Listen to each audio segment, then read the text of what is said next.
Penyerahan Sarawak kepada British. Setelah tamatnya Perang Dunia Kedua, tentera Australia telah mendarat di Kuching dan memperkenalkan British Borneo Civil Affairs Unit. 1946, British datang memperkenalkan BMA. Vandenbroek telah menyerahkan Sarawak kepada British pada 1 Julai 1946. Penyerahan ini mendapat tentangan hebat daripada masyarakat tempatan. Faktor penyerahan, masalah pewarisan tahta. Vandenbroek tidak mempunyai anak lelaki untuk mengganti ke tempatnya sedangkan beliau semakin tua dan uzur.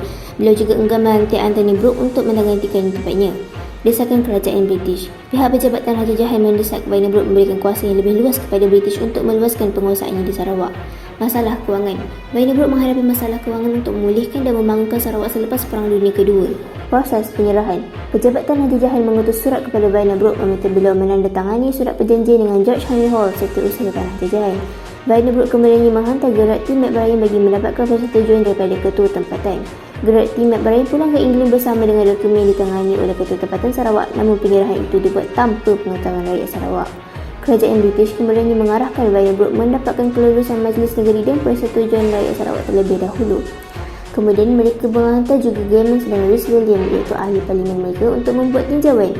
Hasil tinjauan mendapati bahawa pejabat-pejabat ini menentang, orang Cina menyokong dan terdapat segelintir penduduk yang tidak faham erti penyerahan Sarawak. Kemudian Majlis Negeri mengeluarkan rang undang-undang atau Session Bill dan keputusan mendapati bahawa undian dimenangi oleh golongan pro penyerahan dengan 19 undian sementara yang menentang 16 undian.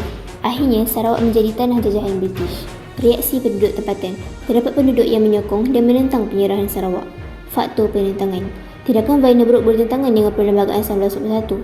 Vandenbroek telah melanggar prinsip ke-8 Perlembagaan 1941 dan menafikan hak rakyat Sarawak untuk berkerajaan sendiri. Vandenbroek mengetepikan surat wasiat Charles Brooke. Vandenbroek telah membuat keputusan tanpa berbincang dengan Anthony Brooke dan Bertrand Brooke. Gerard T. McBrien menggunakan muslihat seperti tekanan, desakan, sokongan dan pujukan bagi mendapatkan persetujuan ketua tempatan. Bentuk penentangan. Mengadakan persidangan yang dianjurkan oleh Johari Anang dan Syarkawi Osman bagi mengadakan demonstrasi setiap 1 Julai untuk menentang penyerahan Sarawak kepada British. Mengadakan demonstrasi yang diketuai oleh Datuk Patiri Abang Haji Abdullah. Peletakan jawatan beramai-ramai kerana British mengeluarkan pengeliling nombor 9 yang melarang pegawai awam menyertai gerakan anti penyerahan. Bantahan golongan wanita seperti Cikgu Lily Everwin, Hajah Sipah Tunku Osman dan Cikgu Ajibah Abul.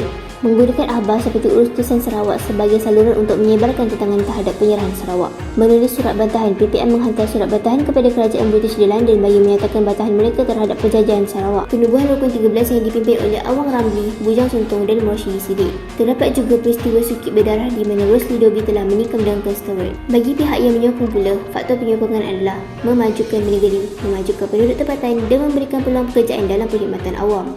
Sekian sahaja daripada saya. Terima kasih.